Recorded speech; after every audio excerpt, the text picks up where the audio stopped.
Last weekend, I got to play Paper Vintage for a Black Lotus and was lucky to be on feature match twice. Let's go back and analyze those matches.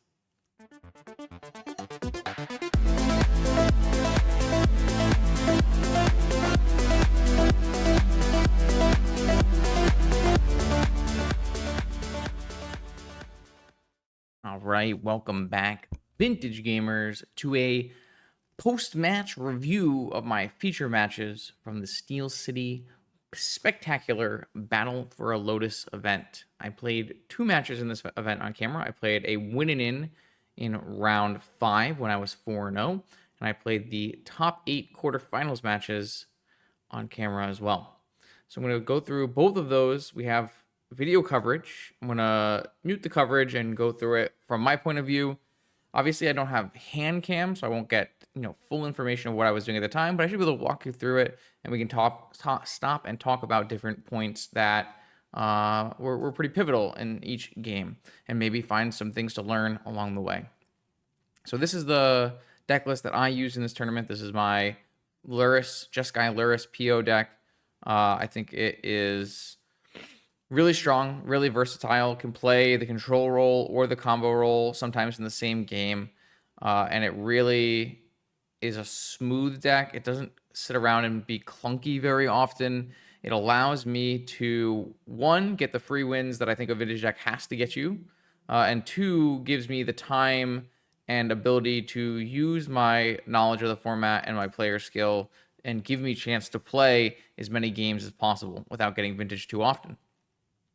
So yeah, this is just a paradoxical outcome combo deck. A lot of the times you are going to play your Moxen and fast mana and pick them all up with PO, drawing through your deck and eventually casting forth Aralingas for the win. Sometimes you are going to play a more controlling role with your Flusterstorms, Mental Missteps, Source to Plowshares, Chain of Vapor, Force of Will, drawing those cards with Thundertrap Trainer, building out an unstoppable presence, gaining card advantage with Stock Up, and eventually still winning with, either attacking with small creatures, Thundertrap Trainer, Snapcaster Mage, Lurrus. Sometimes you're casting early for Theralingas and you're doing a more Delver-oriented style where you take the Monarch early, you protect your Monarch, and you counter all your opponent's spells. So it's a very versatile deck, a very powerful deck.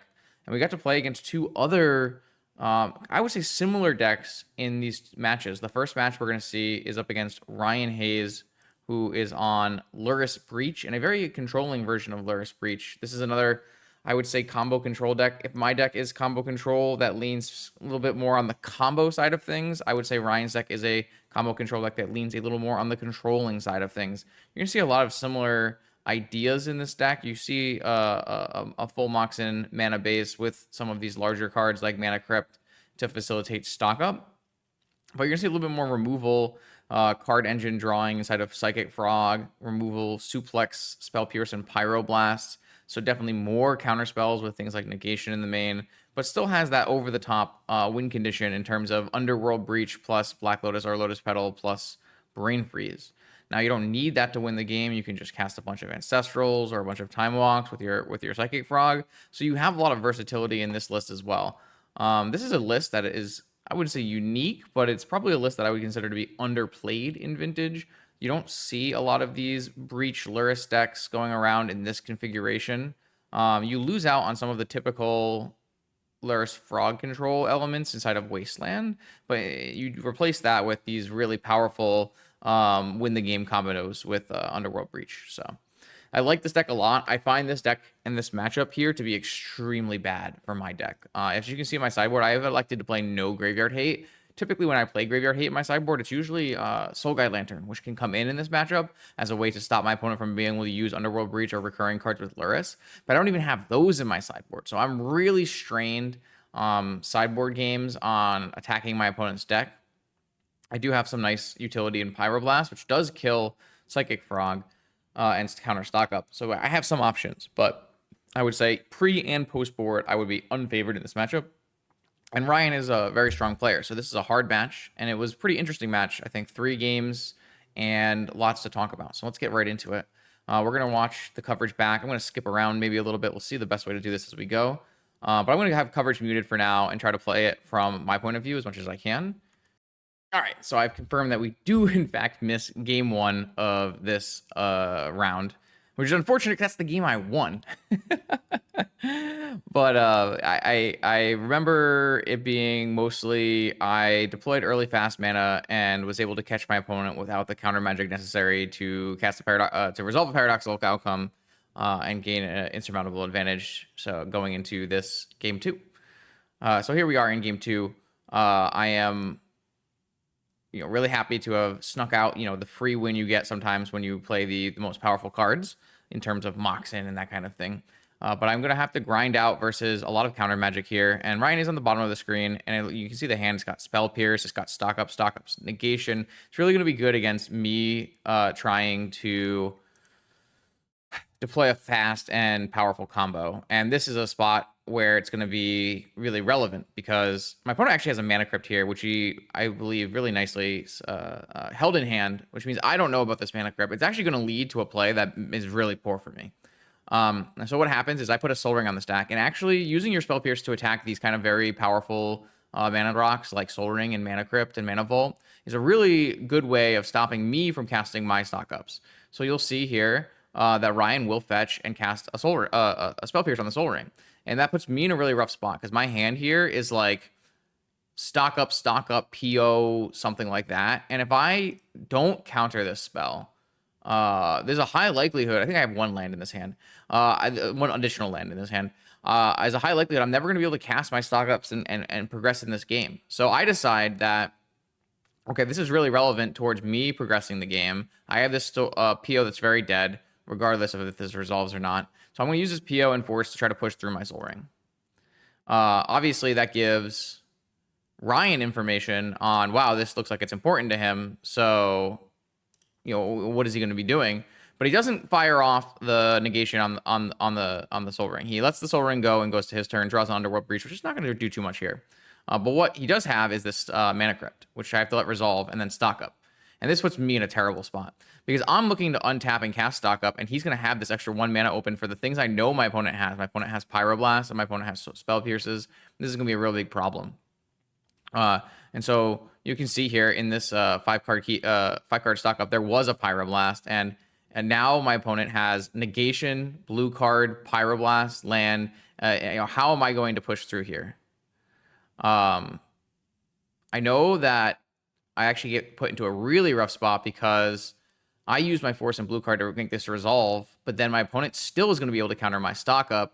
And if I keep drawing lands by accident, after I decided I need to resolve the Soul Ring, then I'm going to be having a very low mana density. So I have a stock up here, but it's really hard for me to cast a stock up here. It just gets beat super hard by Pyroblast and by Spell Pierce.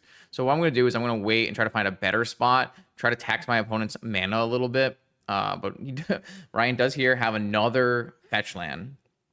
And so he doesn't cast stock up either. He just goes and passes the turn. So he's getting to hold open hard cast Force of Negation, hard cast Pyroblast in the same time. So nothing really bad can happen. And what Ryan gets to do from this spot is a thing that I get to do a lot against, other controlling decks in the format is wait and just pick your spots and don't overextend. So, I fetch, and I think I surveil here, and I may have made a mistake. What I did in this surveil is I kept this ruby on top, and I'm not 100% sure that's good.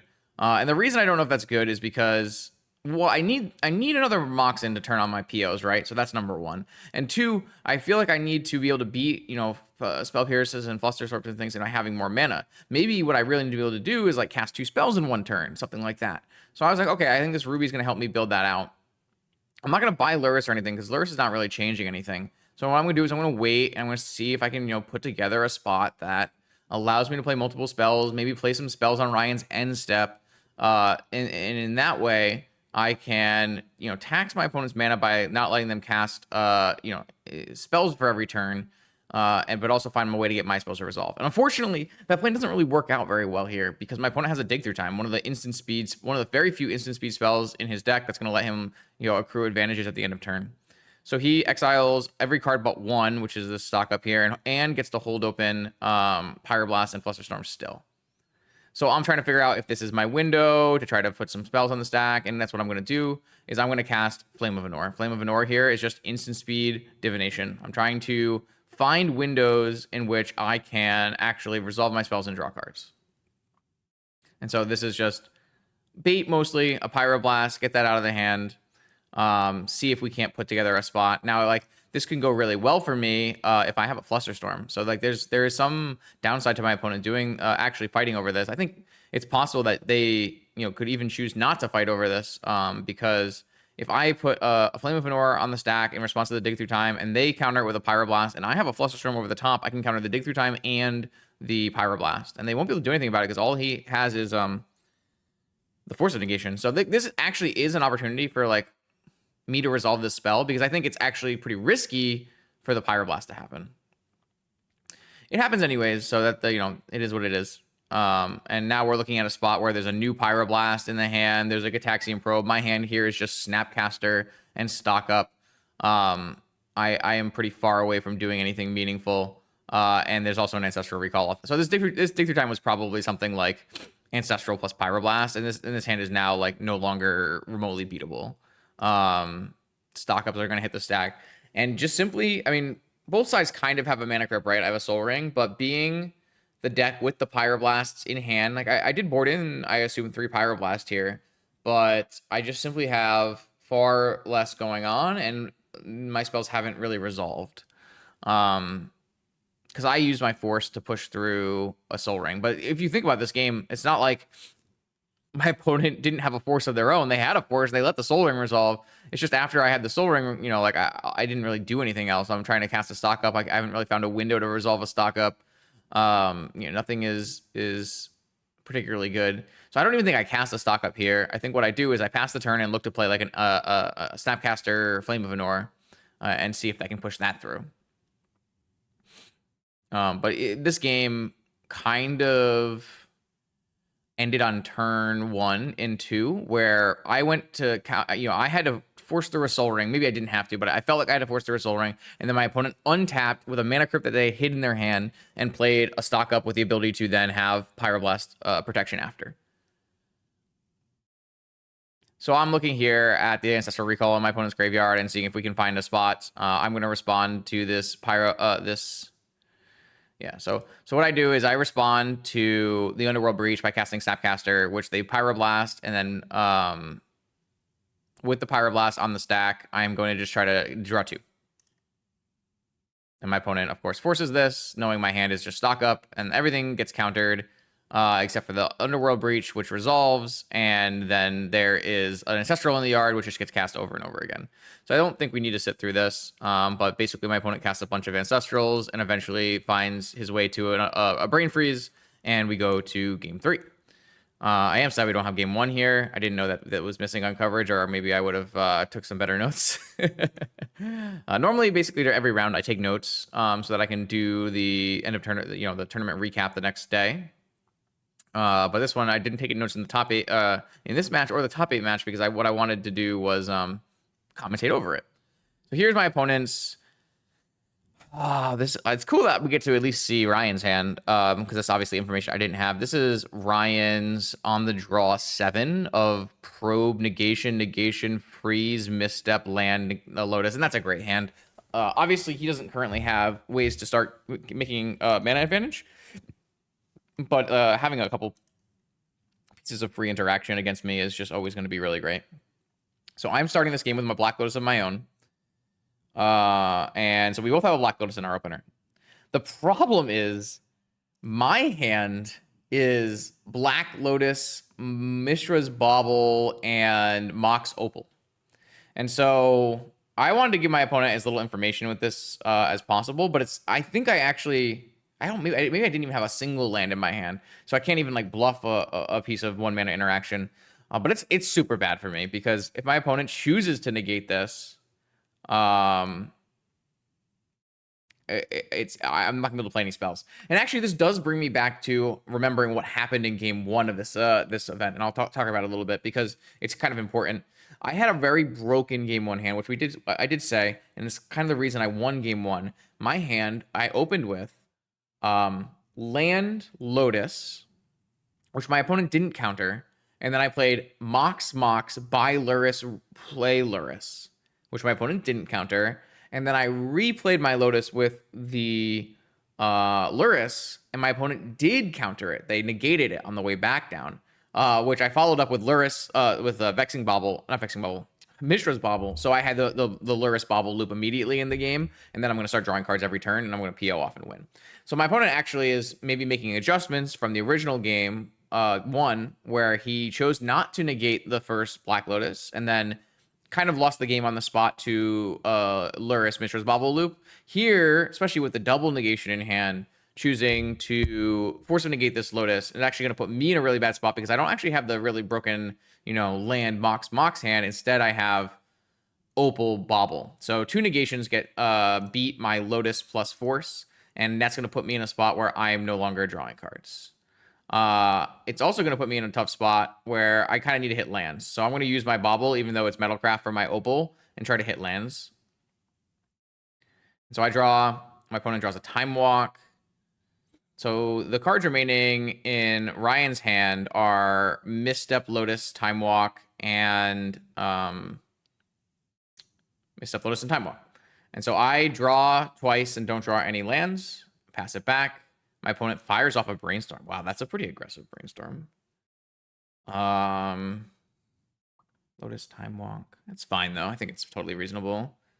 Finds looks like Mox, Frog, Suplex. So no lands besides the Mox. I think that was a Mox. It could just be the same Lotus. Frog. Yeah, so the only piece of interaction right now, not even bluffing like a hard cast interaction with Lotus, just playing just the Mental Misstep. I found an Emerald, and I pass. I play the Emerald just because I don't want to get Vexing Bubbled. My opponent redraws the Suplex and plays the Black Lotus. So yeah, so he had used the Brainstorm, so he couldn't do Lotus plus Frog plus another spell, and he still can't play the Suplex here either. So he's gonna make blue with the Frog. Sorry, blue with the Lotus, and then Frog plus Time Walk, which is a great sequence, obviously. Gets to hit with the Frog and draw a card, and obviously this game is gonna be really hard for me to win no matter what. But I do think we make it a pretty reasonable affair. Let's see what happens. I do eventually hit this land here. Immediately crack the land and find the Volcanic. Now, a thing that I could have here that would be really good is a Pyroblast on the Frog, but actually completely covered by my opponent's Mental Misstep. I'm looking for more Moxen to build out my mana base, especially turn on the Mox Opal, but I don't hit any Moxen, but I hit a Force of Will. Maybe that can help me push through a spell at least. The problem is my opponent is still drawing an extra card every turn with Frog. So what the Thundertrap Trainer does is it either makes my opponent use 3 cards in his yard every turn to hop the Frog in and draw a card, or they spend 1 turn pitching a card from hand to kill the Thundertrap Trainer. Or, of course, could just not block at all, and then they don't have to use their 3 cards. But Ryan chooses to use the 3 cards, pull in the air. One thing to note is one of the cards exiled here is Brain Freeze. So that does come up in a later portion of this game. But it's not the biggest deal. So we're going through here, and we are getting our butt kicked by a Psychic Frog. What I need to do is build up my mana base with my Mox Opal to get to the spot. I did rip an Ancestral with the ability to Force, but my opponent obviously has had this Mental Misstep since the first part of this game. And I, of course, have to just fight over it. I cast this Ancestral, not on my turn, even though I do want a card, because I have a negation that I can then protect this with. Unfortunately, in the time that my opponent has been attacking with the Frog, they have found Pyroblast, so I protect my Ancestral with negation on Mental Misstep and Force on Pyroblast, which all happens, and my Ancestral actually resolves. So I have a chance to come back in this game, but I'm still pretty far behind. My opponent's going to get another hit in with this Frog, and I'm still under a lot of pressure, but I did resolve my Ancestral, so. My opponent is, of course, taxed on the graveyard by jumping this Frog every so often.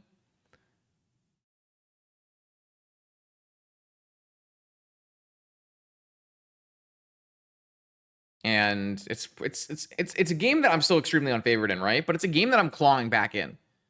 I haven't hit my other Mox in yet to play my Opal, but on my next turn, I feasibly could have land, Mox, Opal, PO with Flusterstorm back up and be in a spot where I could possibly win. So this is, I think it's actually kind of a scary spot from Ryan's perspective. Obviously, he has a lot of counter magic in his deck, but some of it's conditional, so let's see. Here's a DT. I don't believe I drew interaction for this DT. And I'm actually interested to see if we can see what was chosen on this DT, but we can't. I think it was just Ancestral, right? Because this game, the Ancestral has not actually happened yet. It was Black Lotus and Time Walk.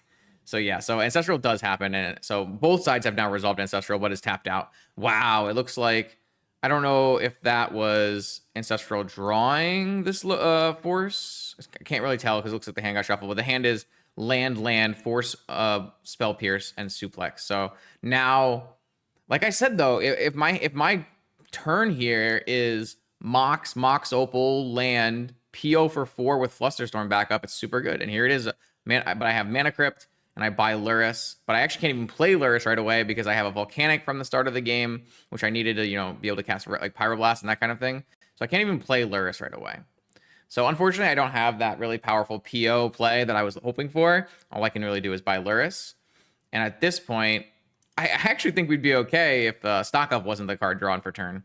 Stock Up being drawn for turn means it's going to resolve. I think what I did draw was a Flusterstorm, and I couldn't Flusterstorm here because I couldn't get Storm high enough to counter it, which is really, really bad. Actually, yeah, man, this Stock Up draw was nuts. Because there's really not much going on for my opponent besides like just having the way to stop me. And like I'm going to make constructs, find Black Lotus. Things are going to get tough for my opponent if something doesn't happen on this turn. And Stock Up came at the right time here. I'm actually pretty surprised and interested to find that I was pretty close to making headway in this game. In a game where I was first 2-3 turns of the game, I didn't even have any mana. So a pretty cool spot. I wish I don't know if I thought about that while we were playing. Maybe I did, maybe I didn't. It definitely felt like I had a chance, but now after this Stock Up resolves, it doesn't really look like there's very much chances.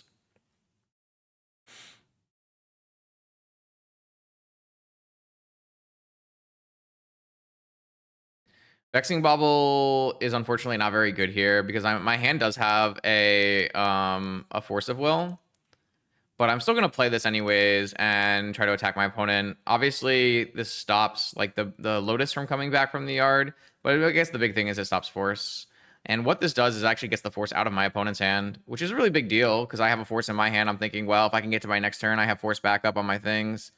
Maybe that can get us to a spot where we're gonna be happy. But there is unfortunately like no spot that's going to actually be happy here because what happens is Ryan has Underworld Breach. And this actually is a really, I think this is a really cool spot. Because there's an Underworld Breach here, but there's no Brain Freeze kill because the Brain Freeze is exiled. There's a Black Lotus, an Ancestral, and 3 other cards.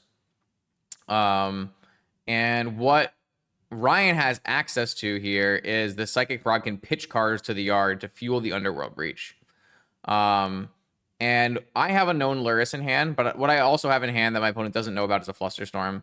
And I think a lot of players here might go for like 1 Ancestral and then try to go Time Walk, which would actually give me a chance to win the game with Flusterstorm. My Flusterstorm, I get a Lotus with my Saga and I go for some kind of PO crazy line. I think if I have a PO right off the top, then if I get a Lotus, I go Lurrus and I rebuy Bauble, then maybe I have protection to play for PO or something like that.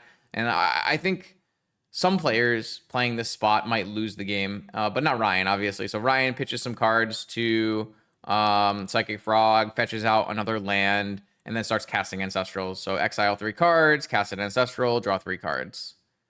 And then he just gets to keep doing this. And there's no spot in this where my Flusterstorm is ever going to do anything. And the problem is, at some point after this Ancestral, this frog will be so large that it will fly over my team and kill me because I'm at like a 10 or something like that. So yeah.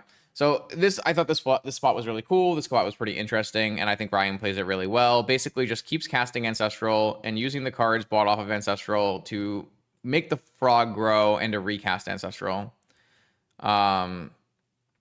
So you can see here is the frog now goes up to 7 counters, and then the Ancestral goes on the stack, and I'm just like, okay, so there's no timing window here where I actually can do anything to disrupt my opponent.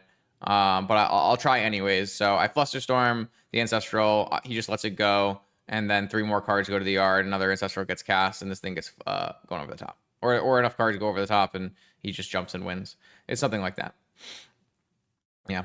So I thought this was a really nice little spot, really cool interaction between Underworld Breach, Ancestral, and Frog. Something that you don't see in like a ton of games. And I thought really a cool one that I wanted to make sure got shown on camera.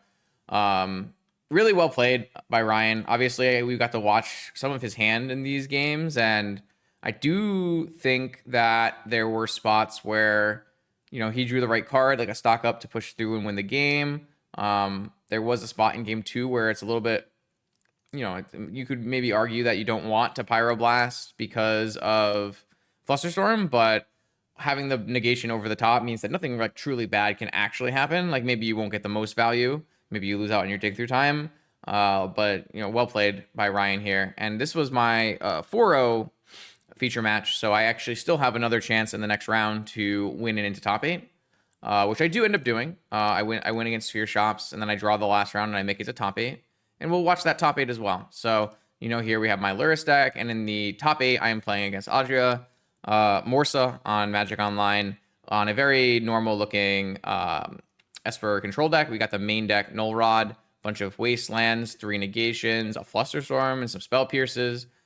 This is a matchup that I know my opponent really likes, the Frog side, and I'm very, very happy with the PO side. So it's kind of a fun little back and forth banter session where we talk about the deck, we talk about our matchup. In the sideboard, more things come in, like some more Null Rods. So it gets pretty interesting. But the way I view this matchup is in game 1, I'm looking for an opportunity to combo kill my opponent. That's the number one thing I'm trying to do.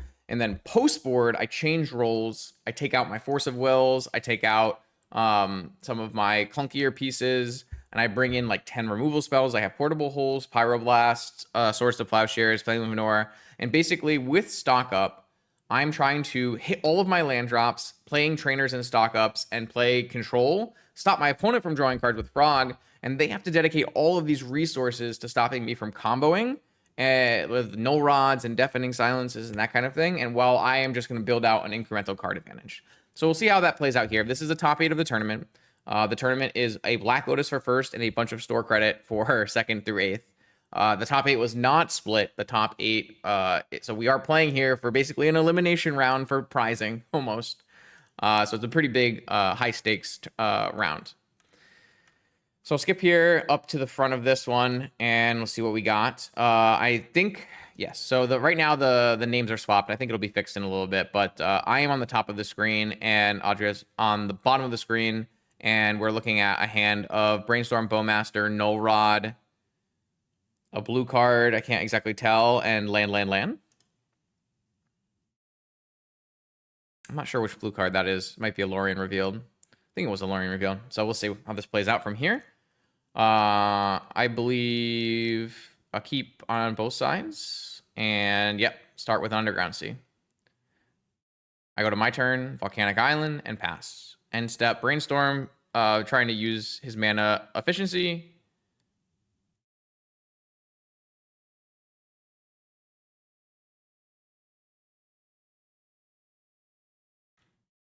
And that resolves. And then fetch with Brainstorm and pass. So that's interesting. And I know why he did this. So he's got options, right? He's got Null Rod and he's got Bowmaster. And for my opponent, the number one thing he wants to do is resolve a Null Rod. So he's going to put a bunch of spells on the stack before Null Rod in the hopes that the Null Rod will be the spell that resolves. And from my perspective, I assume my opponent is representing Spell Pierces and stuff like that, and Bowmaster here. I obviously tried to play a land and played the Flame of Manor, but instead I've got Urza Saga into Merchant Scroll.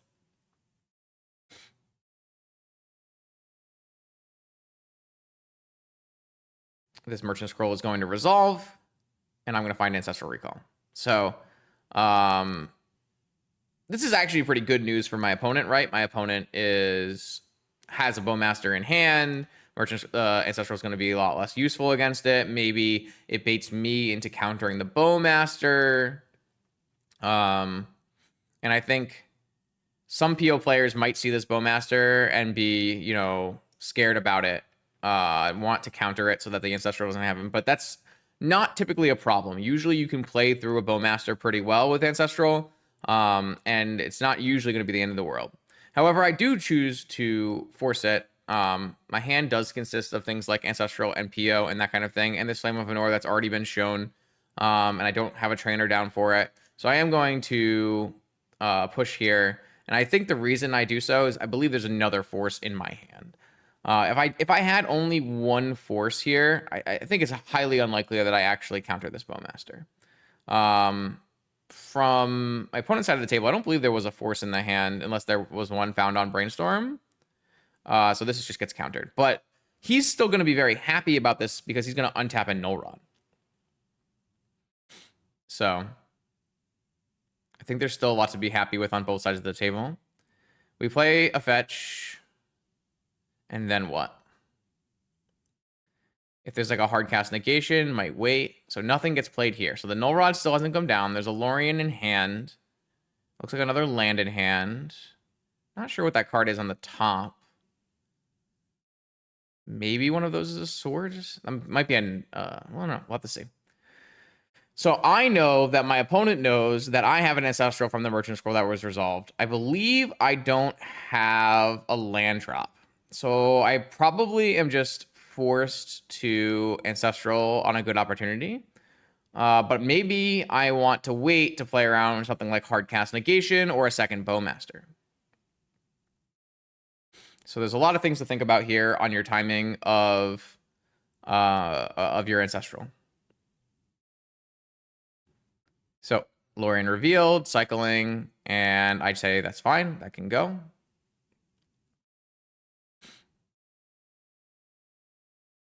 And I ask him to show me because you have to. And obviously it's a Tundra. And then we'll see. Let's keep going. Let's get through the shuffling here. All right. Now we're at our opponent's next turn. Oh, so now we're at our opponent's upkeep. And in my opponent's upkeep, I choose to cast Ancestral. My opponent has that second Bowmaster. Didn't play it on the end step because of my Ancestral. But that's what I got my opponent to do by waiting. You know, I could have played an Ancestral here on my, what did I just do? Sorry. On my opponent's end step, I could still have played this Ancestral, but no, I'm going to wait, go to my opponent's upkeep, and now I'm going to cast the Ancestral.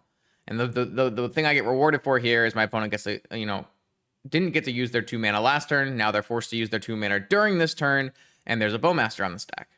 Do I let the Bowmaster go? Is that okay? We have to find out if that makes sense.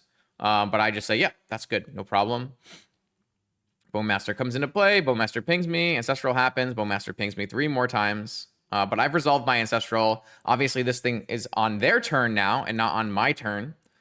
So that this is not, neither of these creatures are attacking this turn, so I'm not super pressured in my life total. My opponent now has options. He's got a Frog in hand, has a Null Rod in hand, 2 mana. So what are we going to play? Basically, my opponent has a lot of interactive pieces here, but not a lot of counter magic, it looks like.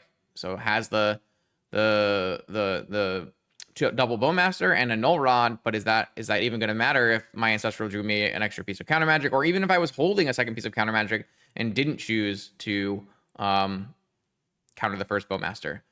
I can't remember exactly, but I'm pretty sure I had double force in this game before resolving Ancestral and chose not to counter the Bowmaster because I felt that the second Bowmaster wasn't pressuring me in a way that I was going to have a problem. So I saved it. I get rewarded by countering this Null Rod. It's possible that I didn't and I drew it off the force, the Ancestral, and I just don't remember. That's possible, but I don't think that's the case. So yeah, I was able to hold into a Flusterstorm, counter the Null Rod, and now I'm going to my turn where I have an Urza Saga completing and a bunch of cards in my hand. My opponent obviously has a very large Orc army, but I'm not actually threatened very hard. You know, my life total isn't threatened right away. And so I'm going to get a Soul Ring as the most stable mana. Could get a Mana Crypt here, but maybe I'm a little bit worried about health. So let's see. more fetching. I get a Tundra, and I cast Time Walk. I use the floating mana and the Tundra to cast Time Walk. And then with the remaining mana, I cast Stock Up. With the Stock Up, I'm looking to find, Moxen and a PO. Looks like I can't really tell here. Can I see? I think it's just like land trainer, but it's hard to tell from this angle.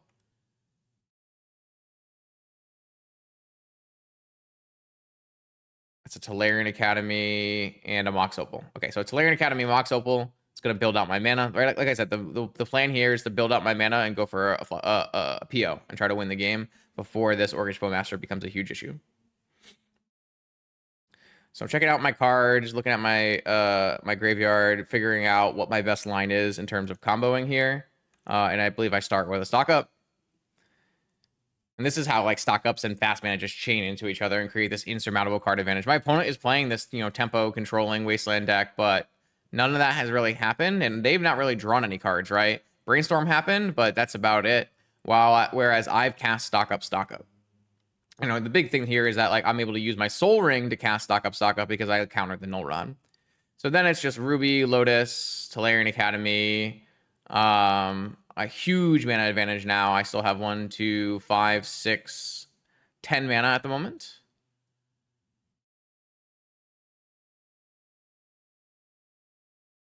Thundertrap Trainer. There's a PO.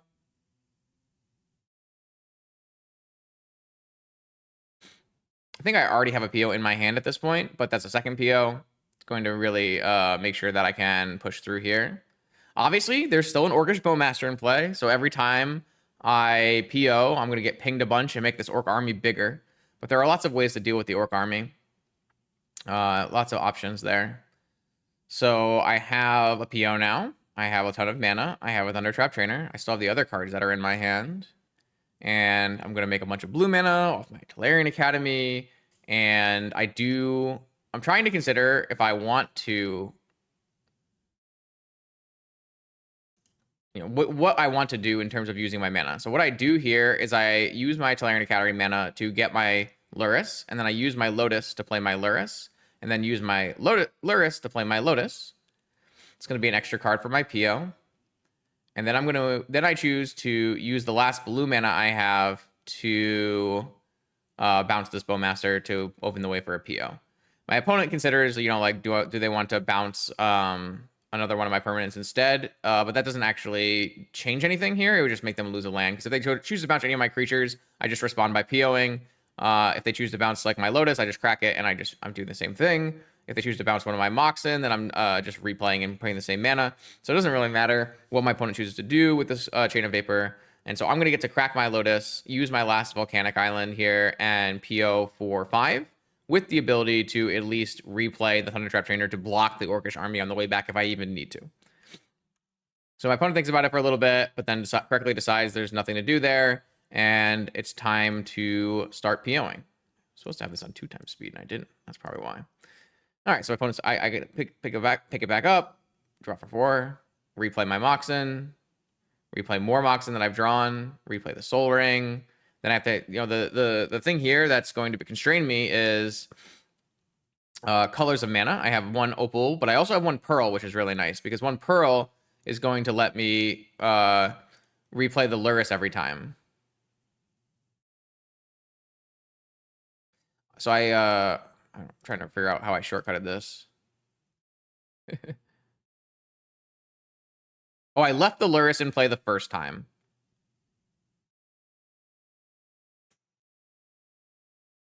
I chose to leave the Lurrus in play the first time because I didn't think I would be able to replay it. And the reason I didn't think I was going to be able to replay it is because I must have just forgotten. No, I didn't pick back up my Lurrus, so I didn't get to replay Lotus. That's what it is. Yeah, so I didn't have the Pearl the first time, so I didn't think I'd be able to replay the Lurrus, so I didn't re-pick up the Lurrus. This time, I do choose to pick up the Lurrus, and the reason is because I know I have Pearl Opal. It's going to let me play the Lotus on the way back down and start fixing me for blue. So that makes a ton of perfect sense here. Ton of perfect sense, yes. I'm going to keep my extra blue mana up here. Or maybe it was, I think maybe actually the white mana I floated. So this time I'm going to play the Lurrus.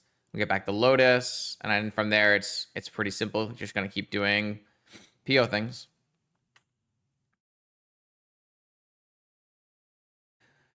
I do think that the constraints on blue mana here might cause me to have to like pass the turn again, but that's not a huge deal. By the time I am done with whatever's happening here, I'm going to have such an overwhelming card advantage that no matter what my opponent is not going to be able to come back from. So I'm going through my PO, I'm playing out my mana. I'm going to have to replay my, I got a couple extra blue mana here. I'm sure the Lurrus comes down, gets back the Lotus.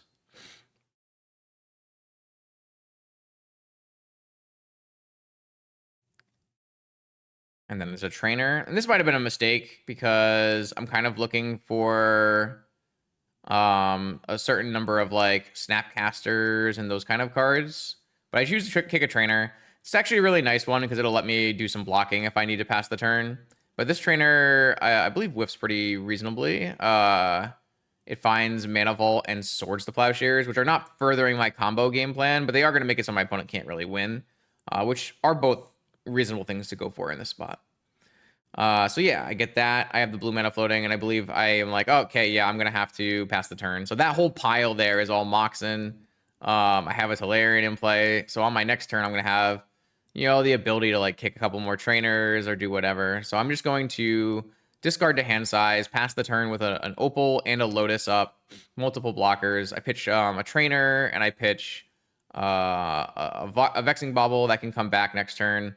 And I keep into my hand a bunch of Swords to Plowshares and different pieces of interaction. My opponent's going to, see what's up on their draw step, but realistically, there's probably not a whole lot they're going to be able to do. Cast Time Walk. And I think that's actually pretty reasonable spot here for me to start forcing over, because I just want to get to my next turn. So I use a force pitching that on the Time Walk, so the Time Walk won't happen. Here comes a Treasure Cruise, which I just let resolve because I don't really see a thing that needs to get countered from it. I could have countered this because my hand was Fluster, Thunder Trap, Swords, Fourth. But if I go to my next turn and I cast Fourth with double Fluster, I can't really lose, right? So my idea was I don't have to counter any of those spells because they don't matter. The only spell that I wanted to make sure counter was Time Walk.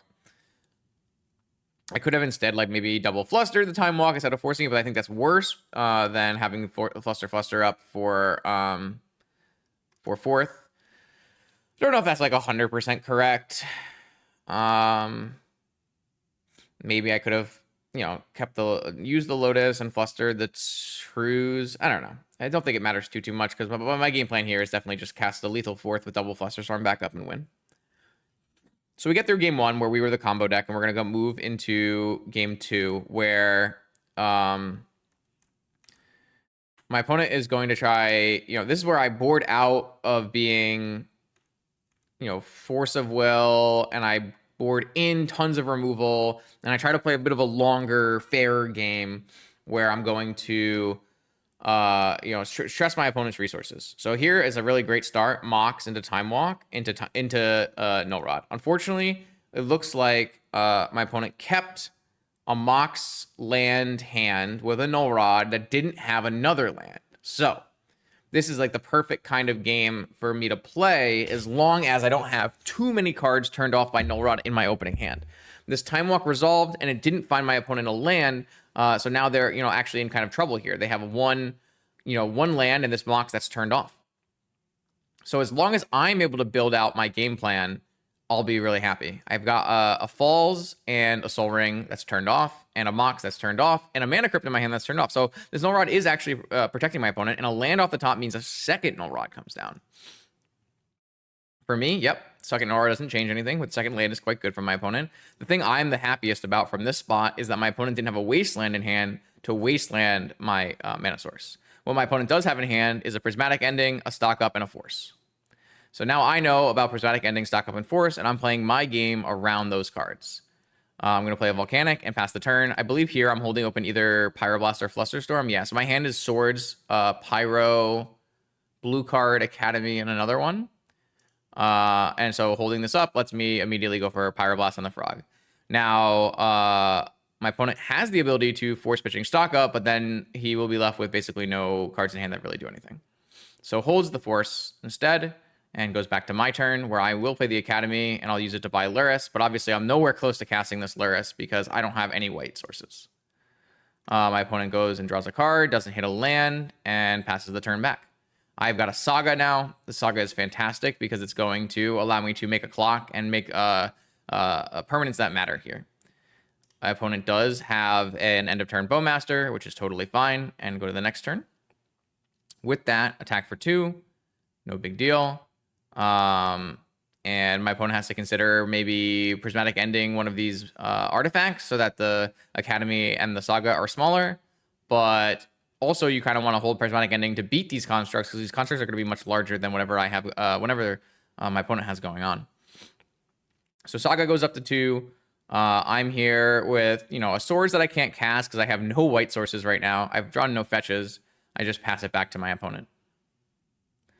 My opponent is still stuck on land, so this game has been pretty awkward. I think neither side is like incredibly happy with their mana position, but I am definitely more happy even without the white sources. He does rip the Wasteland to kill the Saga, which is a really big deal here because it means I'm only getting one construct, and then there is the ending to kill the construct. That I'm going to fluster because this construct is going to be the thing that's going to keep me stable moving through this game. So my construct gets to stick around. From there, I've drawn the fetch land. And with 3 mana, I stock up. My stock up gets forced, pitching stock up. Those are 2 cards that I knew my opponent have, and I'm pretty okay with them using them. He's got basically 1 card left now, and I have still a good grip with counter magic, and I'm going to have the ability to have a white source coming here, so I'm not under any pressure. I do have my Moxen turned off, but I have more lands than my opponent.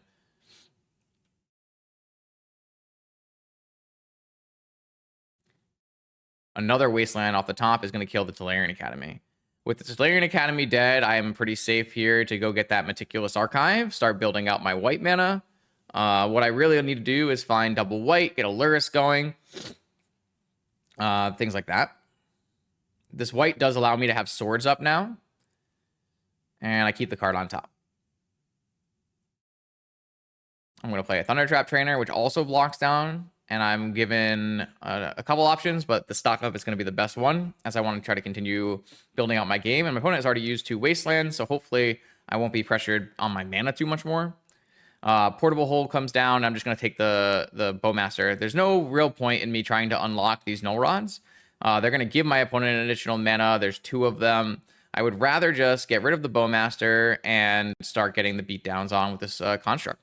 My opponent shouldn't have too many ways to deal with the construct post board. We already saw one with the ending, and then here comes Black Lotus.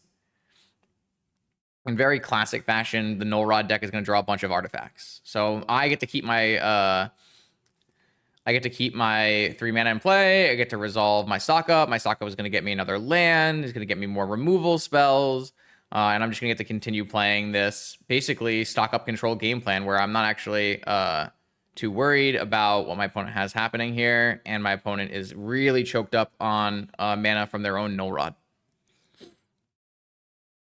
The fact that my stock up can, like, a lot of times stock up in this situation is going to go, you're going to stock up and you're going to take land stock up. So you're just making sure you're hitting your land drops, you're building out your thing, and you're giving yourself the ability to, like, find double answer on the next stock up.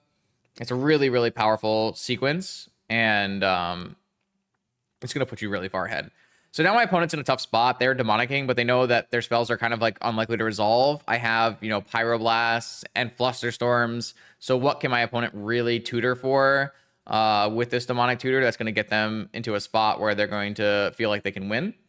I kind of like the tutor that he puts together here. It's a really interesting one. You'll see it on this next turn, but the construct keeps getting in. The life totals are dwindling down, and the tutored card comes onto the stack.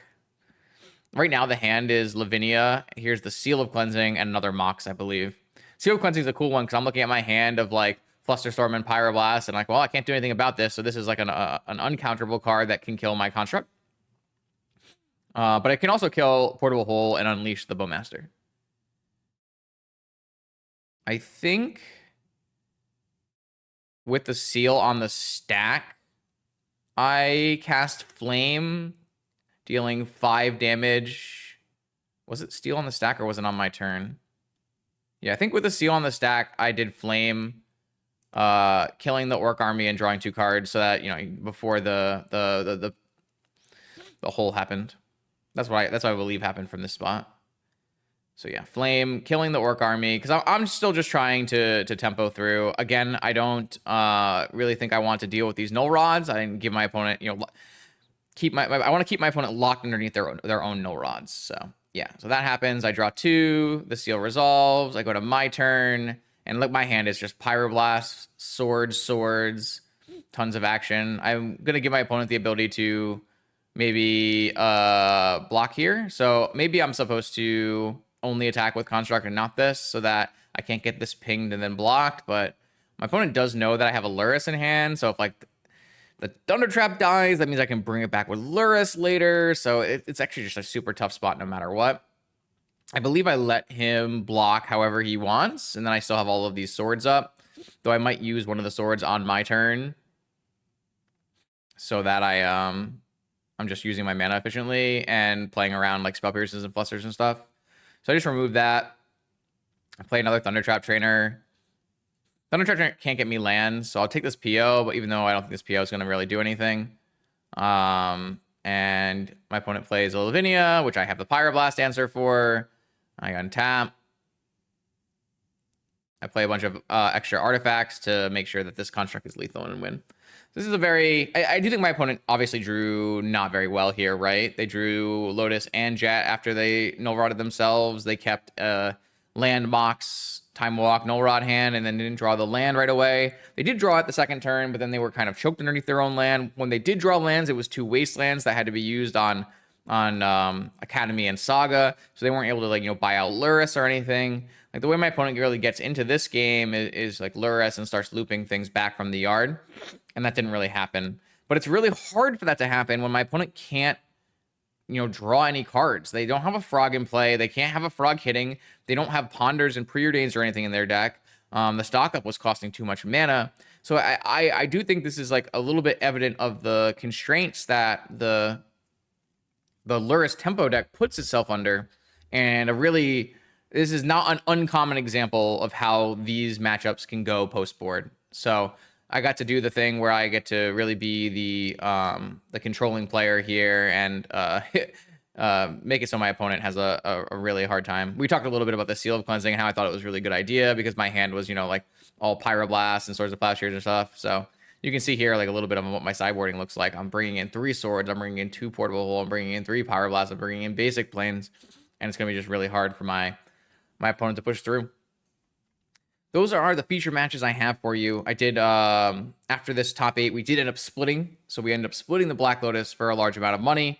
And then after that point, you know, the top 8 did get played out. I played off camera versus Raker Shops where I flubbed a game 3 that I had won. And so I ended up losing, and that player ended up going on to win the next round as well. So congrats to Joshua on his first place finish at this Vintage for a Black Lotus event. I'm really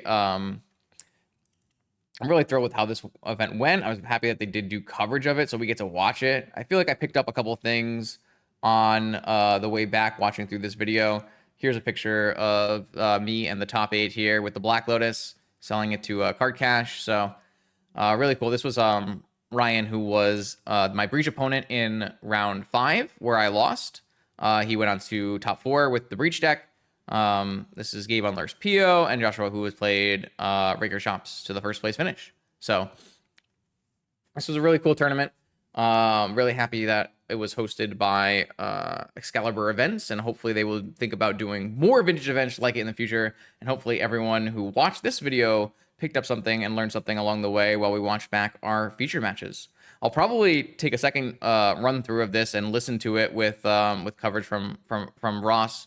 And just to see if they picked up on anything I didn't along the way.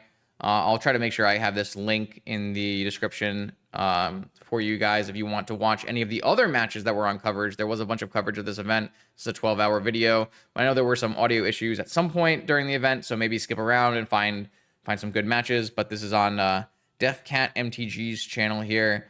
If you want to watch more of this event, then that is certainly available for you. For this and for me, there will be more vintage gameplay content on this YouTube channel every Monday, Wednesday, and Friday. I'll see you then.